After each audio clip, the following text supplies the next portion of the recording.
말씀 마태복음 8장 23절에서 27절 말씀 함께 보겠습니다.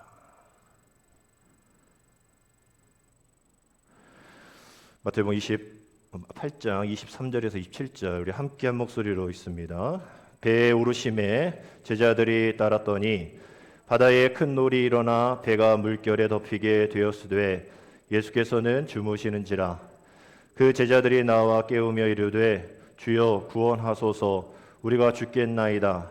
예수께서 이르시되 어찌하여 무서워하느냐, 믿음이 작은 자들아 하시고 곧 일어나사 바람과 바다를 꾸짖으시니 아주 잔잔하게 되거늘 그 사람들이 놀랍게 여겨 이르되 이가 어떠한 사람이기에 바람과 바다도 순종하는가 하더라. 아멘. 할렐루야. 4월 우리 첫째 주 부활의 계절 우리 4월이 되었습니다. 다시 한번 일어나 주님의 은혜 가운데에 복이 임하는 우리 귀한 4월이 되어줄 수 있도록, 특별히 이제 부활주일이 있는 우리 4월이기 때문에 죽음의 모든 권세 이기시고 부활하신 주님께서 다시 사신 것처럼, 승리하신 것처럼 저와 여러분들의 삶이 4월 한 달 동안 승리의 삶이 가득 넘치게 되도록 여러분 기도하며 주님 생각하며 사랑하며 나아가는 저와 여러분 되시기를 주님의 이름으로 축복합니다. 우리에게 있었던 좌절과 불안과 염려, 걱정 모든 것 다 주님의 십자가에 못 박고 오직 주님을 바라보면서 우리의 모든 염려가 은혜가 되어지고 평강이 되어지고 우리의 불만의 입술이 찬양의 입술로 변화가 되어지는 그런 삶을 일부러라도 살아가는 저와 여러분 되시면 우리 안에 우리도 모르게 임하는 평강이 저와 여러분들 삶 속에 가득 넘치게 될 줄 믿습니다. 우리 옆에 계신 분들 이렇게 인사합시다. 4월 한 달도 승리합시다. 4월 한 달도 승리합시다.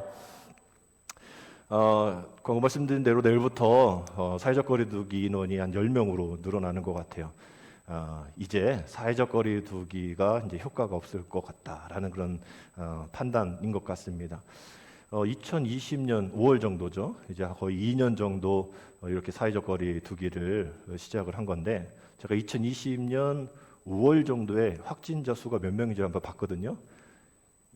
15명? 막 이렇게밖에 안 되더라고요. 그런데도 우리는 막 겁내고, 지금 좀 많이 줄어서 20몇 명 됐는데, 그때 열 몇 명인데도 막 우리는 거리를 둬야 된다. 막 그리고 옆에 누구 지나가고 확진자 지나가고 그러면 막 동선 파악해가지고, 특별히 우리 교회들을 교회에서 확진자 생겼다. 막 그랬봐야 몇십 명, 많아야 100명 정도였는데 지금은 몇만 명 돼도 아무 말 안 하잖아요. 어디서 나왔는지.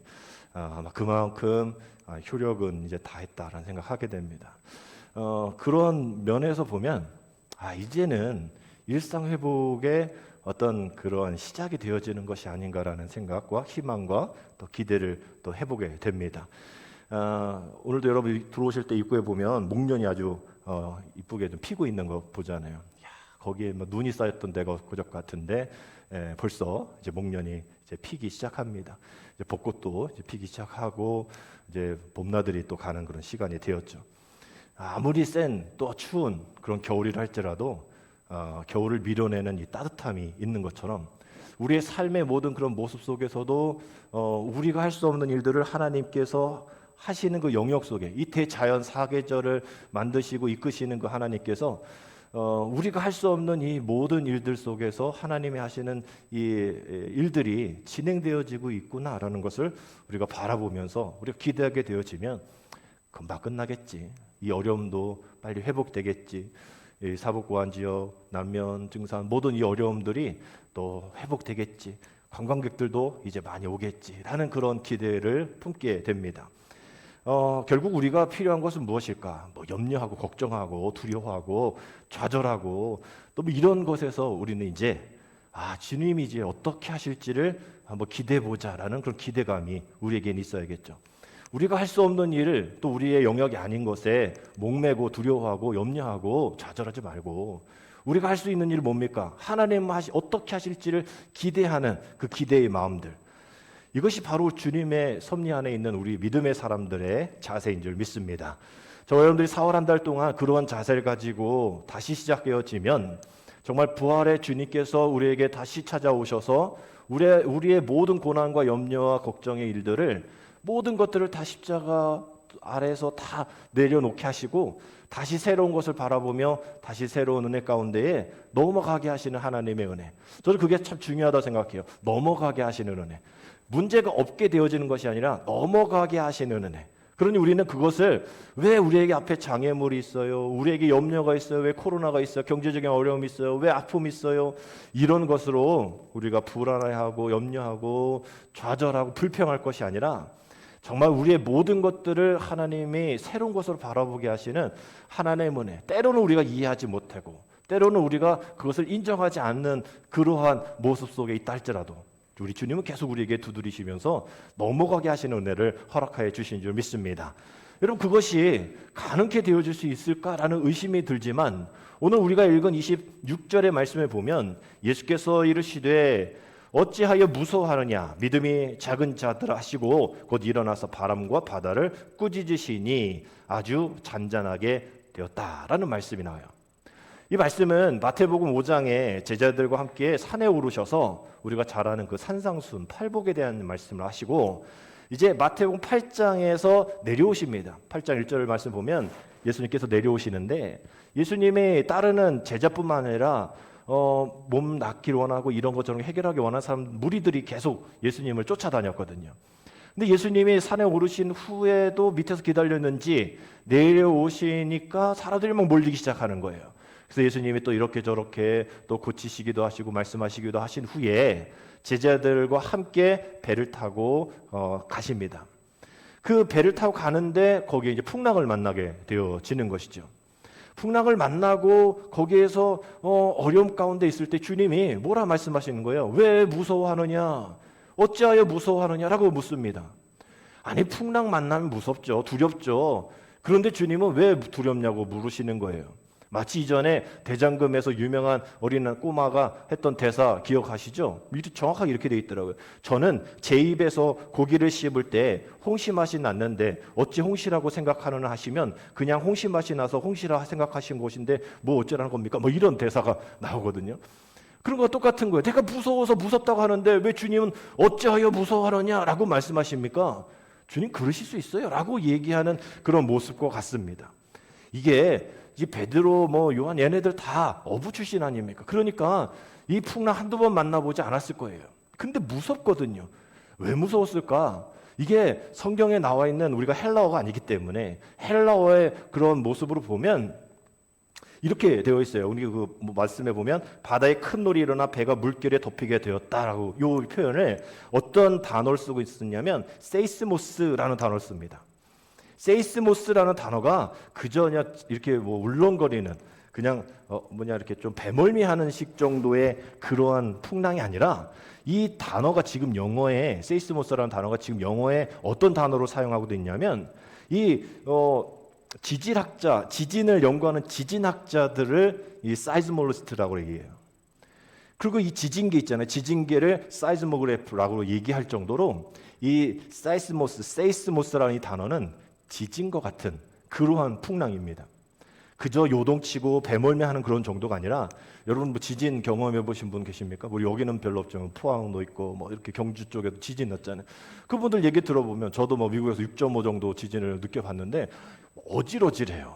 어질어질하고 땅이 이렇게 움직이니까 또 주변이 그러니까 정신적으로 들어오고 아주 어렵습니다. 그런 것 같은 풍랑이었던 거예요. 그저 어떤 배멀미 정도의 풍랑이 아니라 지진과 같은 그러한 상황 속에 있는 그런 풍랑이었다라는 그런 단어를 보게 되는데 이 단어가 마태복음에 또 2번 더 나옵니다. 어느 정도냐면 이 풍랑을 어느 정도라고 표현할 수 있는 것이 똑같은 단어를 사용한 걸 보면 예수님께서 숨을 거두시는 순간 갈릴리 언덕에서 진동했던 그 표현들이 나오잖아요. 그 27장에 그런 말씀이 나오는데 거기 진동했던 그 진동이 세이스모스라는 그 풍랑의 이 영역의 어떤 그 규모고요. 두 번째로 마태복음 28장 2절에 어떤 예수님이 이 부활하실 때 어떤 일들이 일어났습니까? 큰 지진이 나며 주의 천사가 하늘로부터 내려와 돌을 굴려내고 그 위에 앉았다라는 이 표현 가운데 큰 지진이 난 돌무덤을 문을 열 때의 그 지진, 이게 세이스모스라는 단어가 이 풍랑이 그만큼 아주 어려운 또 힘든 또 우리가 상상할 수 없는, 누구나 경험하지 못하는 그런 어려운 풍랑이었다라는 거예요. 그런데 주님은 어찌하여 무서워하느냐는 거예요. 이 어부 출신 제자들도 경험하지 못했던 이런 풍랑을 겪고 있는데 주님이 어찌하여 무서워하느냐라고 이야기하실 때에, 마태는 분명히 오늘 본문 23절 24절에서 배에 오름에 제자들이 따랐더니 바다에 큰 놀이 일어나 배가 물결을 덮이게 되었으되 예수께서는 주무신지라 라고 표현을 하고 있습니다. 우리가 생각해 보면 23절 배에 오르심에 제자들이 따랐다. 주님과 함께 배를 타고 건너편을 가기를 원하여서, 또 그 안에서 얼마나 즐거운 일, 또 아름다운 만남, 또 얼마나 또 자기들 얘기, 또 이런저런 속 시원한 얘기 하고 싶었을까요? 근데 그 다음 구절이 그랬더라가 아니라 또 정말 잔잔한 그런 호숫가에서 평안하게 아름답게 뭐 갈매기 지나가고 기러기 지나가고 뭐 이런 애들이 있더라, 이게 아니라 바다에 큰 놀이 일어나, 정말 주님이 배에 같이 오르셨음에도 불구하고 24절에 시작되어지는 말씀은 아까 세이스모스, 그런 풍랑이 덮였다라는 거예요. 적어도 예수님께서 배에 함께 오르셨다면 좋은 일이 있어야 하잖아요. 평온했어야 하잖아요. 평강이 임하고 아름다운 일들이 진행되어져야 할 텐데 전혀 다른 기대가 저런 다른 모습으로 나가고 있다라는 거예요. 주님께서 함께 하셨음에도 불구하고 어려움이 생겼다라는 것을 우리가 인정하고 싶진 않지만 우리 믿음의 사람들은 분명히 인정해야 할 사실이라는 거죠. 주님이 우리와 함께 하신다 할지라도, 내가 교회 다닌다 할지라도, 내가 믿음 생활 몇십 년 했다 할지라도 분명 내 앞에 거친 파도가 세이스모스 같은 견딜 수 없는 그러한 매서운 바람과 파도가 내 앞에 분명히 존재한다라는 거예요. 과거에도 현재에도 앞으로도 그럴 거라는 거예요. 왜? 성경에서 분명 그렇게 얘기하거든요. 요한복음 16장 33절 우리 같이 있습니다. 이것을 너희에게 이르는 것은 너희로 내 안에 평안을 누리게 하려 함이라. 세상에서는 너희가 환난을 당하나 담대하라. 내가 세상을 이겨노라. 환난을 당할지도 몰라. 환난 당할 가능성이 있어가 아니라 환난을 당한다라고 되어 있어요. 환난을 당할 거야, 세상에서는. 근데 염려하지 마. 담대해. 내가 이미 세상을 이겼기 때문이야. 그렇기 때문에 그 앞에 있는 내가 평안을 줄 수 있어 라고 얘기하는 거예요. 근데 주님과 함께하는 그 평안, 아무것도 이루어지지 않는, 아무것도 어려움이 생기지 않는 그런 평안이 아니라 환난을 당하는 평안인 거예요. 왜? 주님께서 세상을 이기셨기 때문에 얻게 되어지는 그 평안, 이런 환난들, 그로 인해서 우리는 화평을 누리게 된다라고 말씀하는 겁니다. 결국 우리가 세상 사람들과 다른 이런 폭풍을 만났을 때, 세이스모스와 같은 이러한 풍랑을 만났을 때 세상 사람들과 다른 것은 뭐냐 하면 교회 다니는 사람들에게만 완전히 비껴가는 그러한 평안, 폭풍과 완전히 사라지는 그런 평안의 삶, 교회 다니는 사람들에게만 해당돼. 이러면 사실상 교회 안 나올 사람 누가 있겠어요? 많은 사람들이 다 그렇게 되어지면 교회 다 나왔겠죠. 아, 교회 가면 돈 벌어, 교회 가면 건강해져, 교회 가면 고난 없어, 교회 가면 가정의 화평이 돼. 때로는 이런 것 가지고 어떤 목사님이 막 해가지고 좀 이런 잘못된 목회관을 하고 계신 분 계시지만 안 그래요. 교회 다니는 사람도 가정에 어려움이 있고, 교회 다니는 사람도 사업이 망해도 하고, 교회 다니는 사람들이 저같이 코로나도 걸린단 말이죠. 안 걸려야 되는 거 아니에요? 교회 다니는 사람 하나님이 보호하시니까. 아니잖아요. 세상 사람들 알아요. 그러니까 교회는 다르다라고 생각하지 않습니다. 그러나 우리는 분명하게 다른 게 있죠. 이러한 세이스모스 같은 폭풍을 똑같은 세상 사람들과 우리가 만난다면 우리는 결코 흔들리지 않는 주님을 발견한다는 것이 그 사람들과 세상 사람들과 다른 겁니다. 세상 사람들이 그걸 보여줘야 돼요. 똑같은 고난 만났는데 교회 다니는 사람들 흔들리지 않아. 왜 그런가 봤더니 저들이 믿는 하나님을 바라보고 있는 거예요. 똑같은 환난에 일어날지라도 두려워하지 않는 겁니다. 왜? 아까 말씀드렸잖아요. 환난을 당하지만 하나님 주신 평안함, 세상을 이미 이기셨고 이 모든 것을 넘어가게 하시는 하나님의 능력이 있기 때문에 세상 사람과 똑같은 세이스모스의 풍랑을 만날지라도 우리는 이겨낼 수 있는 것이고 이기면서 살아가는 겁니다. 그래서 제자들이 그러한 삶 속에서 주님을 발견해야 되는 거예요. 똑같은 풍랑 만났을 때에 지금 제자들은 세상 사람들과 똑같이 자기의 두려움 가운데에 또 어려움 가운데에 한탄만 하고 있는 겁니다. 그런데 주님은 뭐 하고 계세요? 지금 주님이 주무시고 계십니다. 그냥 누워 계신 거예요. 그냥 졸고 그냥 꾸벅꾸벅 좋은 게 아니라 그저 주무시고 계시는 거예요. 아예 작정하면서 주무시고 계십니다.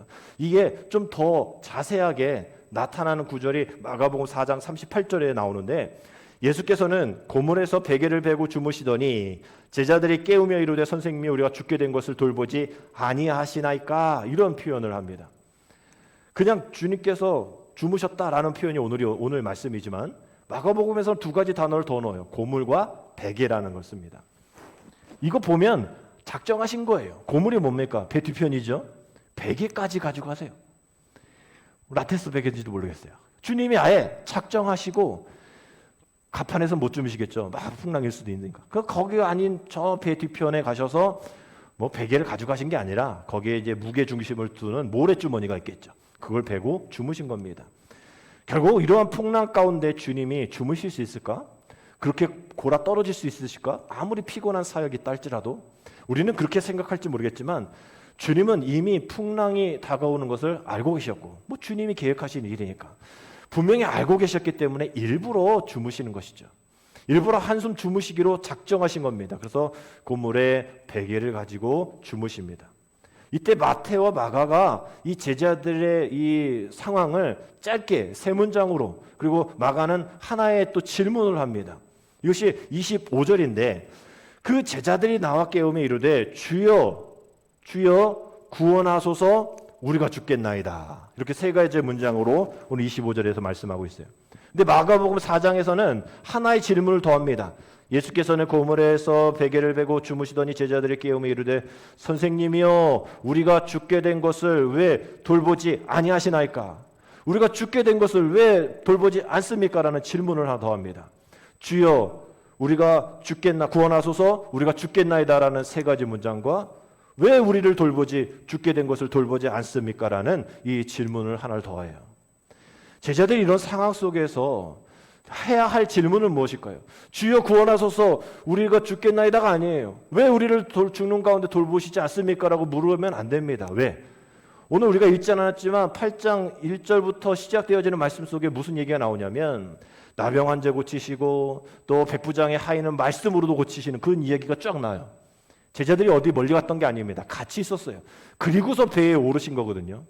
그리고 베드로는 자신의 장모를 구원해 이기게 해주신 그 열병에서 고쳐주신 것 직접 봤음에도 불구하고 지금 제자들이 해야 할 일은 주님 풍랑이 일어났습니다. 주님의 능력을 내가 좀 아까도 봤습니다. 이제 그 능력을 우리에게도 허락하여 주옵소서라고 주님을 붙잡고 깨워야 할 판에 주여 구원하소서 우리가 죽겠나이다 라고 얘기하는 거예요. 그러면서 마지막에 뭐라 얘기하는 거예요? 주여 우리가 죽게 된 것을 돌보지 아니하시나이까. 저는 앞에 있는 얘기보다 이 뒤에 있는 얘기가 참 마음이 안타깝습니다.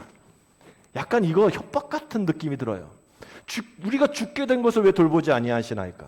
이거 좋겠으니까 이거지. 그냥 이렇게 막 잘 쓰면 막 이런 얘기가 아닐까요? 주님 지금 뭐하고 계십니까?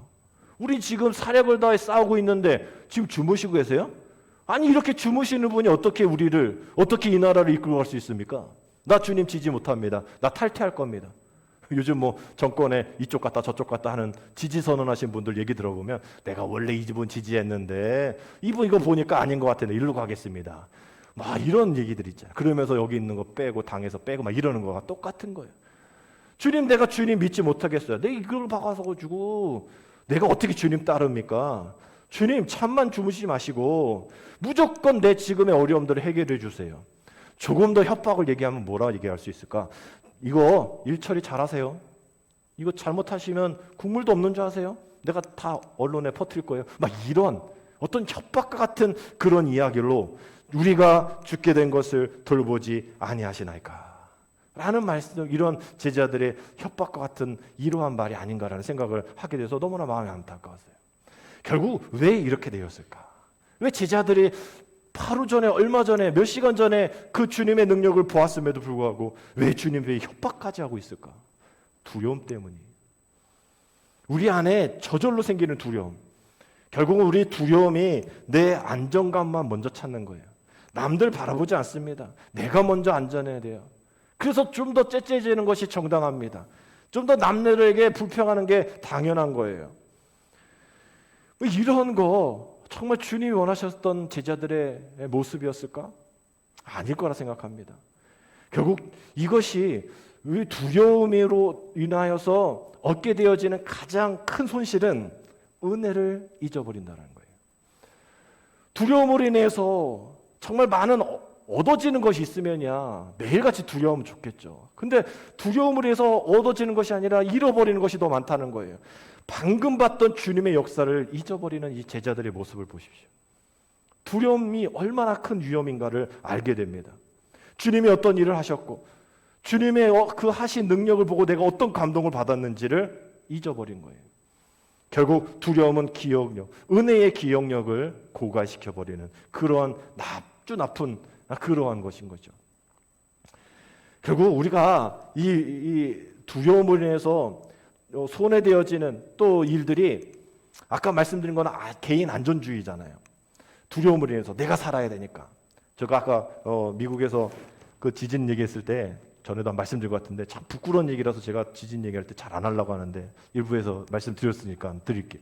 제가 6.5의 지진을 미국에서 만났을 때 기숙사 3층에 있었거든요. 근데 지진이 진짜 막 6.5짜리가 나온 거예요. 그래서 제가 어떻게 했냐면 제가 아주 차분하게 여보, 아들아, 짐 챙겨라. 안 돼. 짐도 못 챙겨. 빨리 내려가. 이래야 되는데 제가 세수하고 있었나? 막 그랬던 것 같아요. 저도 모르게 허겁지겁 혼자 도망갔어요. 근데 눈에 앞에 우리 아들이 그나마 우리 눈 앞에 나가는 현관문 앞에 우리 아들이 있어가지고 아내는 그냥 내버려 두고 아들만 짚고 내려왔습니다. 그리고서 그 다음에 생각난 거죠. 아내가 어디 있지? 이랬던. 근데 저는 그나마 좀 낫죠. 그 시간에 수업이 있었는데 우리 이 학생들은 놔두고 교수님이 도망을 간 그런 일이 있어서 다음 그 강의에 그분 강의 안 들었던 그런 일도 있었습니다.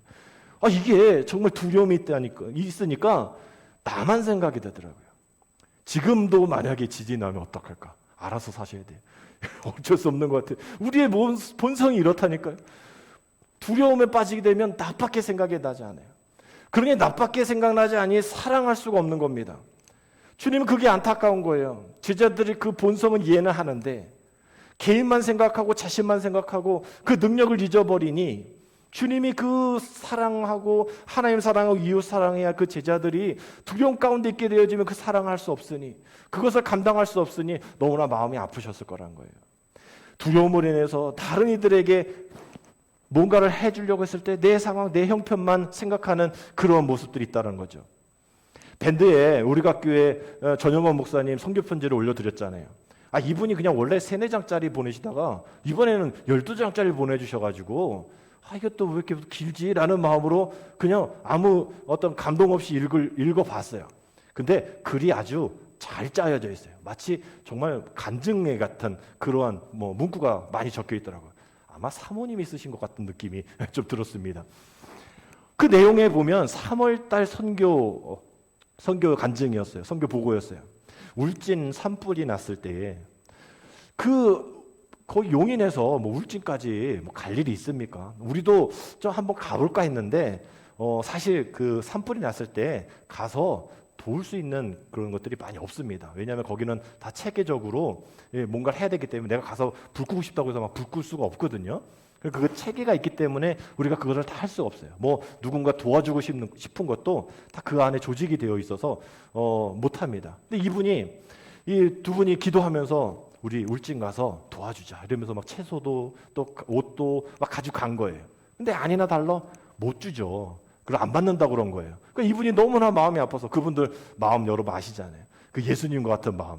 너무나 안타까운 거예요. 그럼 우리 같으면 어떡 합니까? 그냥 오잖아요.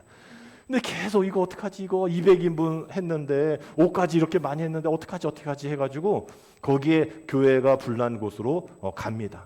그럼 거기 가면 목사님 계실 줄 알았나 보지. 근데 불탄 곳에 목사님 계실 리가 없잖아요. 아무도 없는 그 불탄 곳에서 거기서 또 발을 동동동 구르고 어떡하지 하나님 어떡하지? 기도나 하고 할까요? 이렇게 200인분 쌓았는데 어떡하죠? 이랬는데 거기에 지나가는 용달차 한 분을 만나고 또 그분으로 인해서 이렇게 전달되어지는 그런 과정을 3월달 선교복으로 드렸더라고요. 그러면서 너무나 기쁜 마음으로 찬송만 올라갔다라는 그런 기사, 이런 간증문. 정말 그 용인에서 우리가 선교 후원을 하는 그러한 미자리교회, 개척교회 목사님 사모님이 울진을 생각하면서 그렇게 기도할 수 있었던 것은 그러한 하나님이 주신 그러한 은혜가 그 애들의 마음 가운데에 두려움이 없었던 우리는 늘 두려웠죠. 거기 가면 안 돼 라면서 우리가 베풀지 못했던 일들을 그분들은 그렇게 했단 말이에요. 결국 베풀면 되돌려 받을 거라는 그런 가능성 없는, 그것까지도 포기하는 그런 행위가 아닌가라는 생각을 해보게 됩니다. 주님께서 그래서 그런 마음을 아시기 때문에 우리에게 늘 두려워하지 말라라고 얘기해요. 성경에 보면 두려워하지 말라라는 그 말씀이 125번, 125회 정도가 나옵니다. 또 염려하지 말라, 무서워하지 말라, 담대하라, 마음을 강하게 하라, 이런 말씀은 한 20번 정도 나옵니다. 주님 우리의 그런 마음을 아시기 때문에 계속 그러한 말씀을 하는 거예요. 누가복음 8장 50절에도 말씀이 있죠. 우리 같이 읽겠습니다.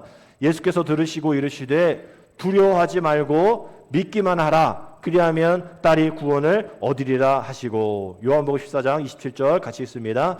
평안을 너희에게 끼치노니 곧 나의 평안을 너희에게 주노라.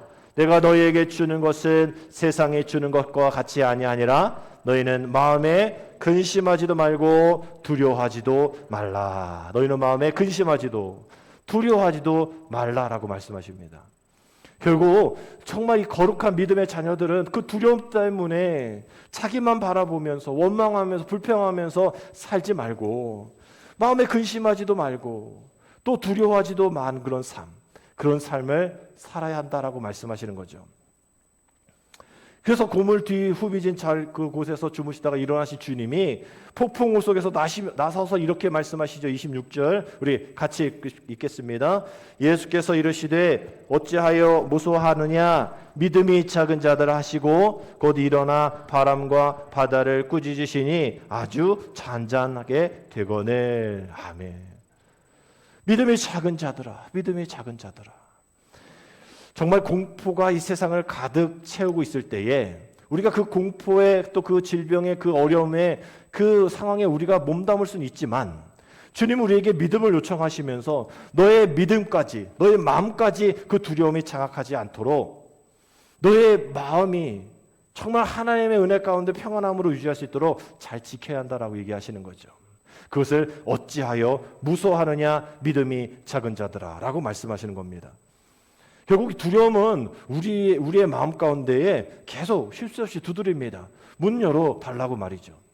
우리가 불쌍해서 문 한번 열어놓으면 그냥 잠깐 있다 갈게 라고 얘기하면서도 그 집에서 주인 행사합니다. 물 한 잔 먹을게 라고 하면서도 밥 달라고 계속 우리에게 요청하는 거예요. 우리가 그래서 조심하라는 겁니다. 두려워하지 말라라고 얘기하는 거예요. 오늘 우리가 두려워하는 것이 무엇입니까? 늘 염려하는 거죠. 내일은 어떻게 될지, 우리 이 상황이 어떻게 될지 우리가 염려하는데, 그 영역은 주님의 영역이라는 거예요. 마태복음 6장 34절에 그러므로 내일 일을 위하여 염려하지 말라. 내일 일은 내일이 염려할 것이요 한날의 괴로움은 그날로 족하니라라는 말씀이 나오는데, 저는 이 말씀 볼 때마다 늘 옛날 성경 말씀이 기억이 나요. 옛날 개역 한글 버전에서는 이렇게 나와 있습니다. 그러므로 내일 일을 위하여 염려하지 말라. 내일 일은 내일 염려할 것이요 한날 괴로움은 그날에 족하니라. 이 두 버전이 늘 충동을 합니다. 옛날에 그렇게 배운 것 같거든요. 내일 일은 내일 염려해. 내일 일은 내일 염려해. 오늘의 어려움을 지금 걱정하지 말고 내일 염려해라는 말씀이 이전 성경의 말씀이었기 때문에 저는 그렇게 생각을 해왔던 그런 목사였는데, 개정판이 바뀌면서 어떻게 바뀐 겁니까? 내일은 내일이 염려할 것이오라고 바뀐 거예요. 이게 별거 아닌 것 같지만 이가 하나가 빠진 거고 붙은 건데, 이게 뭐냐 하면 내일은 내일이 염려할 것이오. 지금 뭡니까? 네가 내일 걱정할 필요는 없어. 내일은 내일이 알아서 할 거야 라는 거예요. 근데 이전 성경은 오늘 걱정하지 말고 내일 걱정해 라는 그런 의미거든요. 내일은 내일 염려해라. 지금 걱정하지 마라. 정말 다른 겁니다. 그냥 다른 것에서 끝나는 것이 아니라 이것은 정말 우리 신앙의 믿음의 고백이 들어있는 말씀인 거예요. 내일이 뭐예요? 내일 일은 내일이 염려할 테니 너는 걱정하지 마. 내일이 누구입니까? 우리 하나님이시잖아요. 우리의 미래가 되시고 우리의 시간이 되시고 우리의 앞날이 되신 주님이 염려하실 테니, 주님이 걱정하실 테니 너는 염려하지 마. 어쩌면 이렇게 이전 성경에서부터 그렇게 진행되어 와야 쓸 이야기가 내일 일은 내일 염려해라는 그 의미에서 이제 완전히 바뀌게 되어지는 거죠. 내일의 주인이신 우리 주님께서 두려워하지 말라니, 그것은 주님의 것이라니 우리는 이 세이스모스 같은 이 풍랑 속에서도 잠잠할 수 있겠구나라는 우리 신앙의 고백을 요청하는 말씀이 바로 이 말씀인 겁니다. 그래서 제자들이 이 말씀, 이런 상황들이 너무 놀라가지고 입을 다무질 못하며 서로 27절에서 이렇게 얘기하죠. 그 사람이 놀랍게 여겨 이르되 이가 어떠한 사람이기에 바람과 바다도 순종하는가 하더라. 이것이 정말 두려움에 떠는 인간에게 주는 소망의 메시지입니다. 바람도 바다도 순종하는 이가 바로 주님이시기에 그 주님을 따라가면 구원이 있다라는 것인데, 안타깝게도 많은 이들이 이 바람과 바다도 순종하는 이를 붙잡으려 하지 않고 순종하려 하지 않습니다. 믿음의 사람조차 말이죠. 우리의 두려움, 정말 우리의 부족과 결핍에 대한 두려움, 미래에 대한 두려움, 최악의 시나리오에 대한 두려움, 또 다가올 궁핍에 대한 두려움, 이거 없으면 어떡하지? 이거 하면 어떡하지? 앞으로는 어떡하지? 이 모든 것들을 내일이 염려하시겠다고 하는데도 불구하고 순종하지 못하는 우리의 모습들이 있다라는 겁니다. 어떻게 보면 정당한 염려라고 얘기할 수 있을지 몰라요. 당연한 것 아닙니까? 아까 말씀드렸잖아요. 저도 두려우니 당연하게 저 혼자 도망가려고 했다는 거. 우리의 본능일 것 같아요. 그러나 주님 앞에 이 정당하고 또 당연한 것까지도 주님은 인정하지 않으신다는 거예요. 환난과 풍파, 이 모든 것 속에서도 주님만 생각한다면 우리가 평안할 수 있다는 것이죠. 우리 제자들 중에 이 비슷한 말씀이 하나 더 나오잖아요. 마태복음 14장에 똑같은 풍랑 만나는 게 있습니다. 이 말씀은 예수님께서 오병이의 기적을 역사를 이어하시고 제자들에게 너네 먼저 건너편으로 가, 내가 여기 상황 정리할게 라고 말씀하신 후에 제자들이 먼저 배를 타고 가고 예수님은 그 자리에 남아 있었던 그때요. 이미 헤어진 거예요. 근데 이 배가 이미 육지에 술이 떠나 바람이 거스름으로 물결이 말미암아 고난당하니라. 제자들이 있는 배에 아까 이 8장에 있는 말씀처럼 이 14장에서 풍랑이 하나 또 일어납니다. 주님은 같이 배 탄 건 아니에요. 주님은 그 오병이어 상황 정리하고 계셨고, 그 제자들이 무려 9시간이나 이 베드로 얘네들이 어부 출신인데도 이 9시간이나 걸려서 이렇게 계속 사투를 벌리고 있는 이때에 예수님께서 저쪽에서 오고 계시단 말이에요. 주님은 벌써 저쪽에 계셔야 되는데 예수님이 물을 걷고 오시니까 제자들이 유령이다라고 얘기를 합니다. 유령이다라고 얘기를 해요. 그런데 거기에서 우리 오늘 말씀 가운데 뭐라고 되어 있냐면 바람이 거스름으로 물결로 말미암아 고난을 당한다. 정말 우리가 이 어떤 상황 속에서 이렇게 가로완 넣기를 한번 해보면 이 물결과 바람과 같은 많은 요소들이 우리 제자들의 삶 가운데 주님이 있으나 주님이 없으나 이런 상황에 거친다는 거예요. 어떤 우리가 빚더미의 가로 안에 어떤 빚더미 궁핍함 이거를 넣을 수가 있겠죠. 그로 거스름으로 우리의 어떤 신용이, 우리의 어떤 재정이 말미암아 고난을 당한다. 우리 이 가로 안에 들어갈 수 있는 바람과 물결 빼면 정말 이 세상의 바람, 이 세상의 험난한 물결 같은 일들이 우리 안에 너무나 많다라는 거예요. 그 베테랑인 얘네들이 9시간까지도 그렇게 사투를 벌림에도 해결되어지지 않는, 이전 같으면 당연히 해결됐던 일들, 이전 같았으면 견딜 수 있었던 일들도 해결하지 않는 그런 상황이랍니다. 무려 몇 시까지면 새벽 4시까지 말이죠. 여러분, 새벽 4시까지 잠 못 주무시면서 그 가로 안에 있는 거, 그로 인해서 거스르고 그로 인해서 고난당하는 일 있잖아요. 그럴 때 주님이 나타나시는데 우리가 주님이라 생각하지 못할 정도로 나타나신다는 거예요. 유령이다라고 볼 정도로 말이죠. 정말 주님께서 그렇게 나타나시면서 말씀하시는 마태복음 14장 27절에 뭐라 말씀입니까? 같이 읽겠습니다. 예수께서 즉시 이르시되 안심하라, 나니 두려워하지 말라. 새벽 4시까지 9시간 그렇게 거쳐서 풍랑 속에서 고보사투했던 그 제자들에게 유령과 같이 나타나셨지만 제자들이 빨리 알아차릴 수 있도록 즉시 이르시되 나니까 두려워하지 마. 나니까 두려워하지 마.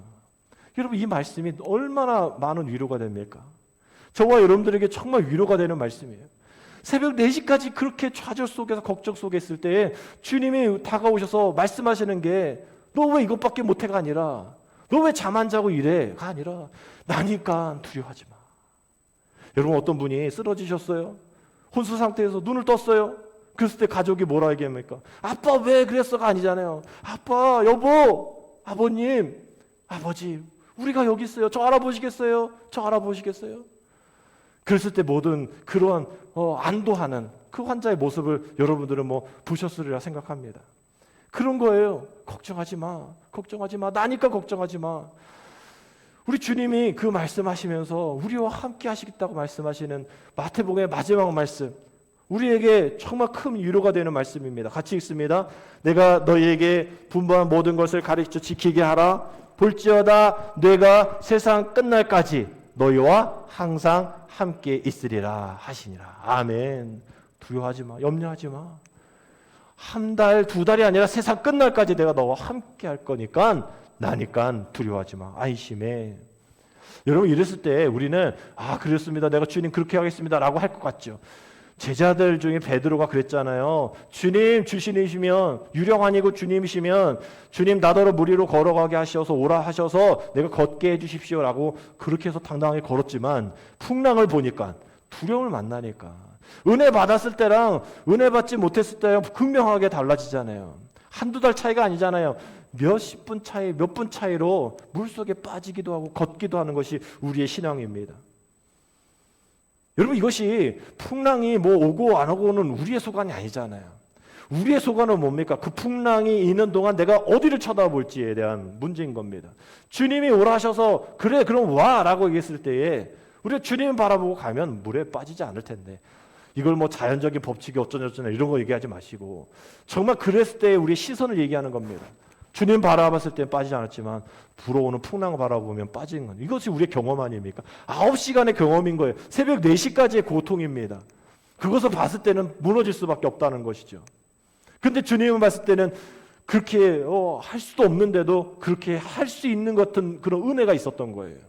여러분 이것으로 우리가 믿음 생활하는 거죠. 무리를 걸을 수 없는 나지만 무리를 걸을 수 있을 것 같은 그런 은혜, 주님을 바라봤을 때만 해당할 수 있는 일인 거죠. 여러분 두려움 가운데 파도 볼 생각하면 걸지 마십시오. 빠지게 되어져요. 그때 뭐라고 얘기합니까? 14장 30절, 바람이 무서워 바람을 보고 무서워 빠져가는지라 소리질러 이르되 주여 나를 구원하소서. 아까 그 얘기 똑같잖아요. 주여 나를 구원하소서. 우리가 죽겠나이다. 예수께서 즉시 손을 내밀어 그를 붙잡으시며 이르시되 믿음이 작은 자, 여기도 믿음이 작은 자라 그러죠. 믿음이 작은 자여 왜 의심하였느냐 하시고 배 함께 오름에 바람이 그치는지라. 여러분 이 말씀과 오늘 14장 말씀과 8장의 오늘 말씀, 정말 예수님은 이 폭풍을 잠잠케 하실 수 있는 분이셨습니다. 그런데 불구하고 폭풍을 만드신 거죠. 제자들 먼저 가라고 또 얘기를 하신 겁니다. 내가 없었을 때 어떻게 하고 있나, 내가 자고 있을 때 어떻게 하고 있나 일부러 보시는 거예요. 폭풍은 너희들이 아무리 어부로 출신이 할지라도 어떻게 해볼 수 없는 존재야. 하지만 그것을 두려워하느냐 마느냐는 너희들이 선택을 할 수 있잖아. 이것을 얘기하는 거죠. 주님의 교훈은 분명합니다. 너의 선택이 어디 있느냐는 거예요. 그 안 되는 것 가지고 사투를 벌이고 새벽 4시까지 9시간까지 붙잡고 있지 말라는 거예요. 그저 주님만 바라보면 다 해결할 일을, 내일이 하실 일들이라 생각하고 오늘 우리가 할 수 있는 선택, 주님 바라보는 것, 그것만 하면 돼 라고 이야기하는 겁니다. 우리는 이 두려움 말고 정말 다른 두려움이 있어야 그러한 두려움을 이길 수 있습니다. 어떤 두려움이냐면 마태복음 17장 6절에 있는 말씀이에요. 우리 같이 읽겠습니다. 제자들이 듣고 엎드려 심히 두려워하니, 여기서도 분명히 두려워한다라고 되어 있잖아요. 이것은 폭풍 만나가지고 두려운 것이 아니라 변화산, 높은 산에서 예수님이 변하시는 그런 모습을 보고 그 제자들의 반응이에요. 이게 제자들이 듣고 엎드려 심히 두려워하니, 그 경외함, 그 주님의 놀라우신 은혜. 사실 주님의 이 마태복음 8장의 1절부터 시작되어지는 그런 치유의 역사를 보면서 사실 제자들이 이러한 반응을 보였어야 되는 거예요. 그 폭풍 만났을 때. 근데 그것을 잊어버린 거죠. 그 하나님의 은혜, 그 하나님의 능력, 그 하나님의 아들이심을 잊어버린 그런 모습 가운데에 그렇게 세상의 두려움을 갖게 된 건데, 이 17장의 말씀 속에서 있는 그 두려움, 우리가 가져야 될 두려움이 필요하다면 이 두려움이죠. 정말 주님 앞에 엎드리며 심히 갖는 그런 두려움들. 세상의 파도를 보고 두려는 것이 아니라 그 파도를 잠잠케 하실 수 있는, 그 파도, 바람과 파도를 잠잠케 하시는, 그러한 바람을 잠잠케 하시는 그 주님의 순종하는 그 엎드림의 그런 두려움, 그 두려움이 우리에게 있어야 한다라는 겁니다. 여러분, 이러한 하나님을 경외하는 두려움을 언제 느껴보셨나요? 그러나 우리가 풍랑 앞에서 두려움은 자주 느끼시잖아요. 어제도 그랬고 오기 전에도 바로 그랬고. 정말 어떤 두려움을 우리가 더 많이 가져야 합니까? 정말 하나님을 향한, 주님을 향한 두려움이 더 우리의 삶 가운데 더 많아야 함에도 불구하고 이걸 잊어버리고 행하지 않고 우리는 그저 매일같이 만나는 세이스모스 같은 풍랑에 거기 앞에서는 늘 두려워하고 떨고 있다는 거예요. 여러분, 우리가 주님을 향한 이 두려움이 더 커지면, 주님을 경외하며 우리가 더 커지면 세상의 이 두려움들이 좀 더 없어지게 되는 줄 믿습니다. 그 두려움이 우리가 언제 가졌는지조차도 잊어버리게 되어지는 거죠. 우왕좌왕 하면서 이유 없이 불안해하고 잠 못 드는 그런 것들이 주님을 두려워하고 주님의 능력을 순종하면서 바라보면 잊어버리게 되어지는 거예요. 여러분, 이런 함정에 빠지지 맙시다. 정말 주님의 은혜 잊어버리는, 바로 전에, 바로 지난주에 얻었던 은혜, 바로 좀 전에 내가 묵상했던 말씀으로 인해서 은혜 받아야지, 그저 바로 치고 들어오는 어떤 사람의 또 손가락질, 내 상황 속에, 내 생각 속에 지금 어지러운 그런 불안의 모습들, 그걸로 인해서 그 은혜를 금방 잊어버리는 그런 모습들 되어지지 않도록 여러분, 우리가 절망에 사로잡히는 그러한 삶을 살아서는 안 된다라는 겁니다. 결국 오늘 본문의 말씀처럼 주님은 우리와 함께 하십니다. 그러나 그 주님이 함께 하심에도 불구하고 우리는 어려움 당합니다. 그렇다면 우리는 주님이 함께 계시냐 안 계시냐, 이거 주님이 왜 나 혼자 있어, 이런 걸로 불편할 것이 아니라 우리가 어떠한 상황 속에서 어떠한 선택을 하는가에 대한 그런 부분들을 우리가 더 잘 생각하면서 살아야 한다라는 거죠. 지난주에 맥스 루케도 말씀을, 루케도 고난주간 또 이런 사순절에는 늘 예수가 선택한 십자가, 맥스 루케도라는 그러한 말씀을 드렸을 때에 이 맥스 루케도가 얘기한 염려, 두려움을 잠그는 장치 8가지에 대한 이야기를 한 것이 있어서 여러분에게 소개해드리려고 합니다. 정말 우리가 뭔가에 부족하고 결핍이 있어서 늘 두렵고 내일에 대한 두려움, 이런 것이 있을 때에 우리 그것을 싸워야 되잖아요. 그러면서 깊은 평안을 맛보아야 되잖아요. 그럼 우리가 어떻게 해야 될까에 대한 8가지 이야기입니다.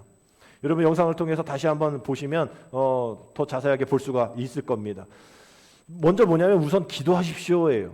prayer. 그 다음에 이제 베드로전서 5장 7절에 있는 그런 말씀입니다. 이제 두 번째, 이제 느긋해집시오. 세 번째, 행동하십시오. 네 번째, 걱정 목록을 만드십시오. 다섯 번째, 근심의 범주를 정해 보십시오. 여섯 번째, 오늘의 초점을 맞추십시오. 일곱 번째, 힘을 모아 근심과 싸울 연합군을 풀어놓으십시오. 마지막, 하나님 한 분만으로 뭐 하십시오? 만족하십시오. Prayer each act complete. 여기에 이제 앞자만 이렇게 쭉 따보면 뭡니까? P-E-A-C-E-F-U-L 돼 있어요. Peaceful 있습니다. 평안함. 내 영혼 평안해, 내 영혼 평안해, 평안해. 정말 염려, 근심 다 평안할 수 있게 해서 8가지를 우리가 행하게 되어지면 정말 우리의 모든 염려, 근심 다 떠나가게 된다라는 거죠. 특별히 여기에 이제 세 번째, 행동하십시오라고 되어 있어요. 우리가 염려가 있을 때 어떻게 행동해야 될까? 그분은 이렇게 예를 듭니다. 여러분, 만약에 팔에 모기가 앉아가지고 여러분의 피를 빨아먹으면, 먹고 있으면 아이고 잘 빨고 있네, 더 빨아먹어라, 이런 분 있냔 말이에요.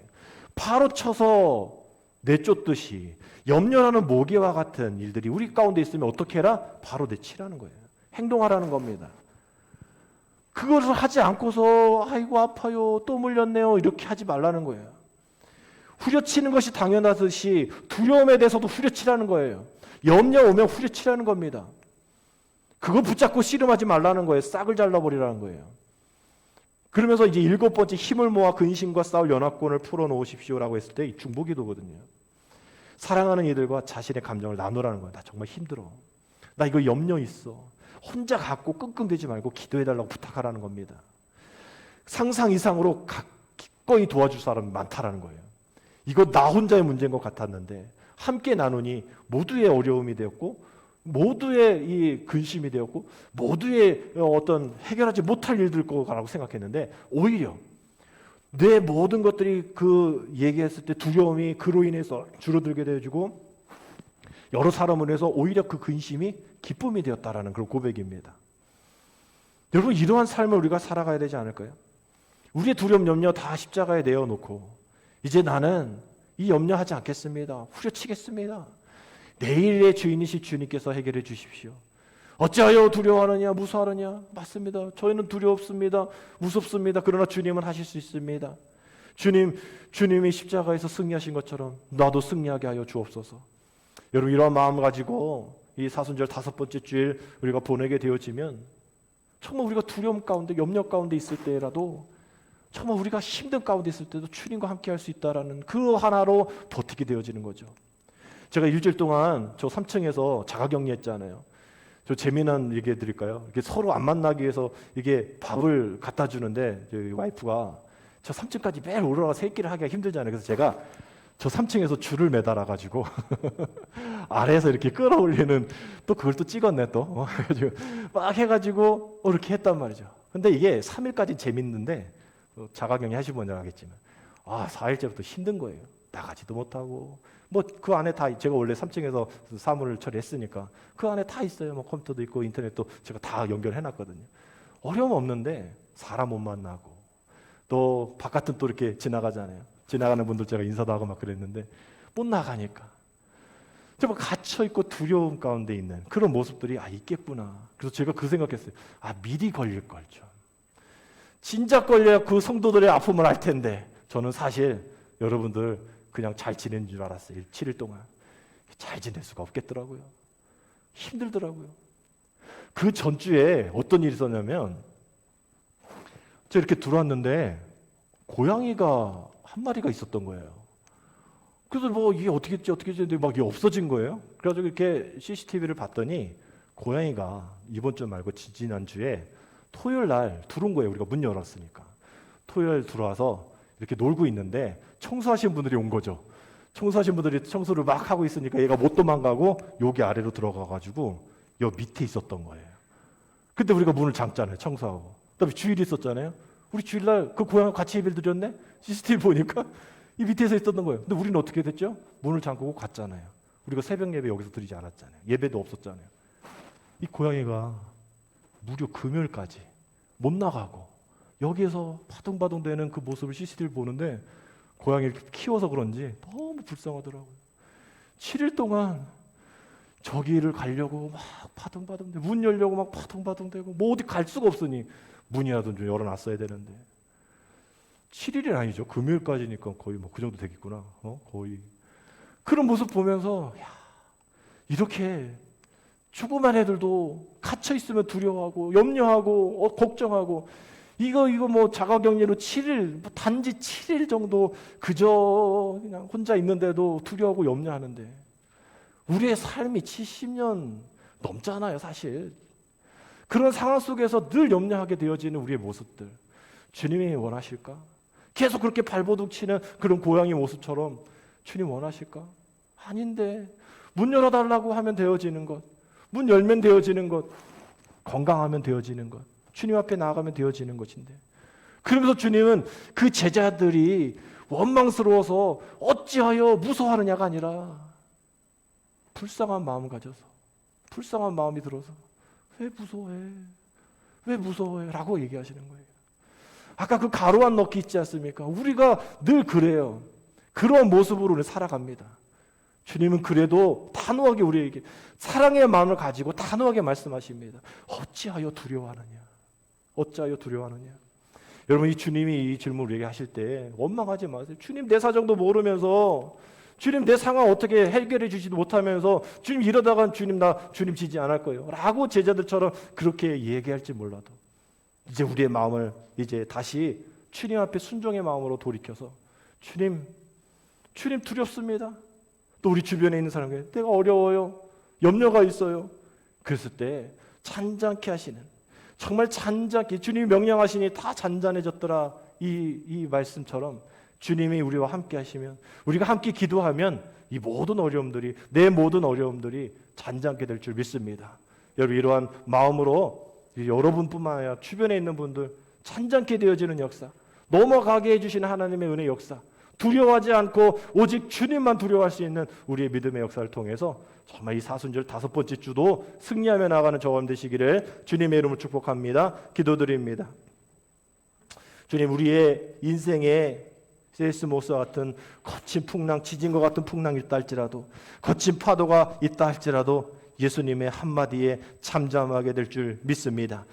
우리들의 인생의 풍랑보다 마음속에 요동치는 그 풍랑이 너무나 많사오니, 우리의 생각 속에 요동치는 풍랑이 너무 많이 있사오니, 우리 연약함을 아시는 주님, 우리의 힘으로 할 수 없는 우리 인생의 문제 우리가 이제 포기하고 오직 주님 앞에 맡겨드려 능히 풀 수 있으실 주님을 의지하며 두려워하지 말고 주님 의지하며 나가는 우리 모두 되게 인도하여 주옵소서. 예수님의 이름으로 감사하며 기도드립니다. 아멘.